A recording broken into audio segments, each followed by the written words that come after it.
Well, the selected scriptures throughout the season of Epiphany, and that is our celebration today, the Feast of Epiphany.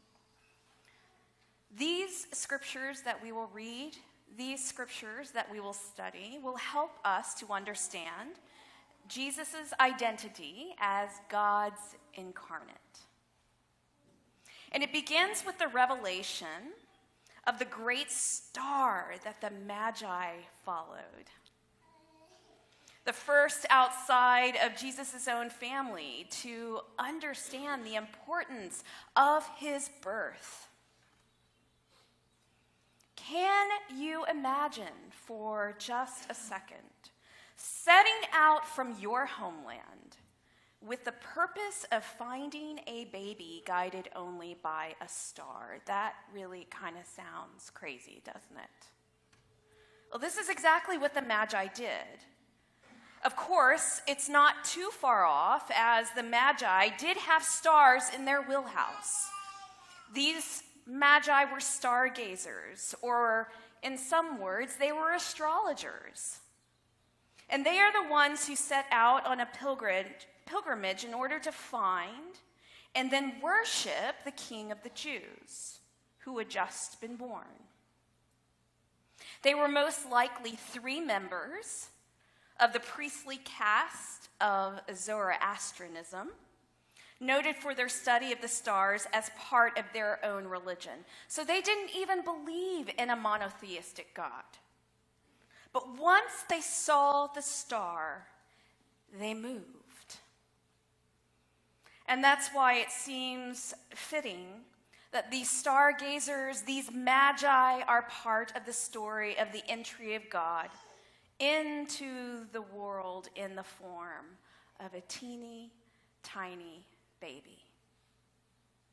They, along with the shepherds, journeyed to find a baby that somehow they all knew would make the world as it had never been before.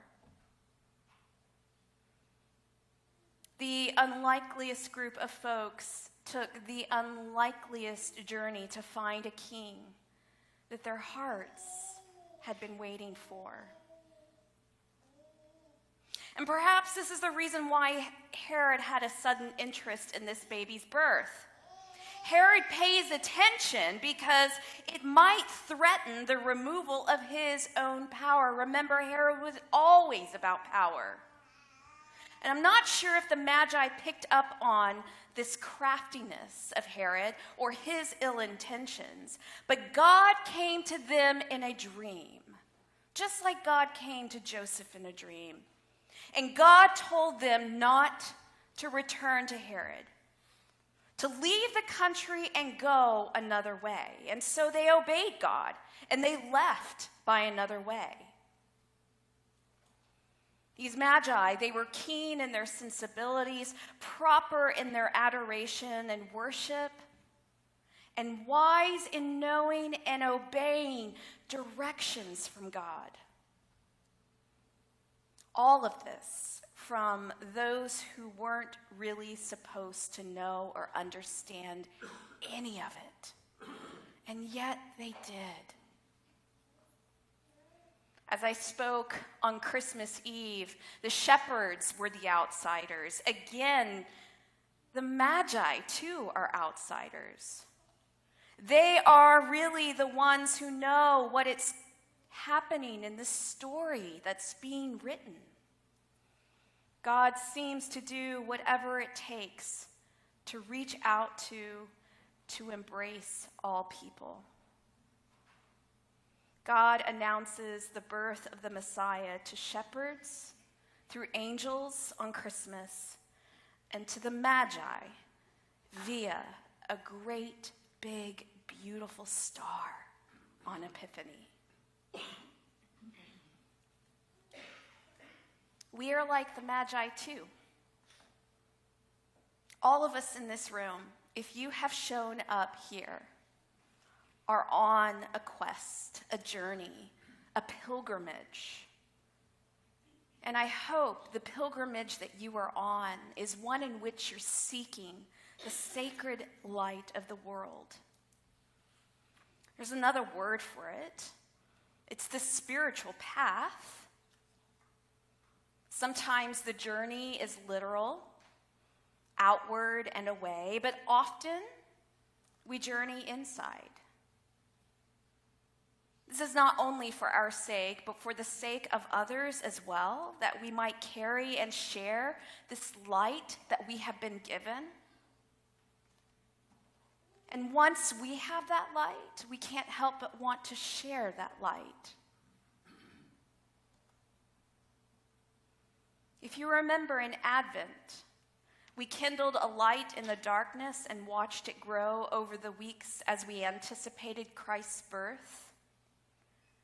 During Christmas, we celebrate the arrival of the light of the world. And in the season of Epiphany, we crown the season of Christmas with the fullness of that light. And it is my hope that we will carry it deeply into our hearts, but also out into the world. So I asked this morning, what invitation is God holding out to you within Epiphany this year?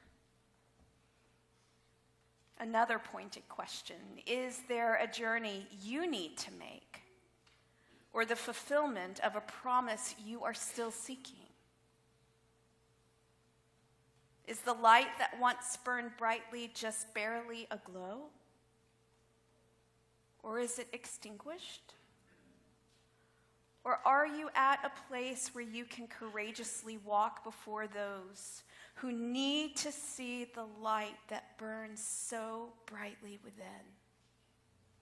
To offer hope, to offer comfort, to be a reminder that better days will and do come. Another pointed question. Are you willing to be the light for those who sit in darkness? Well, whatever circumstances you find yourself in this morning, darkness can and never, ever will overcome the light. Ever. The great comfort of the light of Epiphany is that it's both balm and motivation for something better, for something more.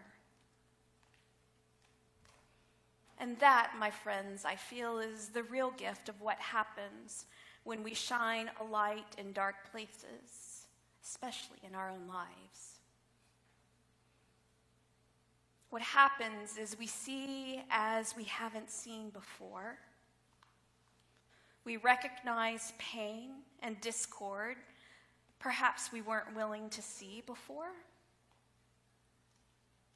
And when light has made its way in, when eyes are finally open, when we're finally willing to lighten the dark places inside, this miracle happens. Space opens up for us to linger and to rest in the not knowing. This is a hard place to be at times, but the hope of Epiphany is that the light of Christ will be with you and with me, illuminating and revealing all the ways that Christ is present to us. Dear people of grace, may we courageously venture, as the Magi did, to those unknown places. And the Owen family, that's the road that you are on. Wherever they may be, for you and for me, believing that the light of Christ will lead us, strengthen us, and show us a way of life we haven't known before.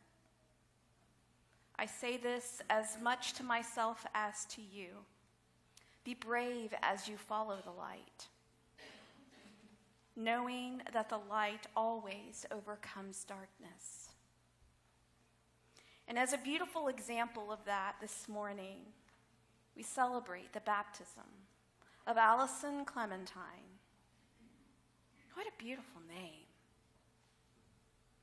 Allison, may you be an example to all of Grace Church that the light of Christ burns brightly within you and within us. Amen.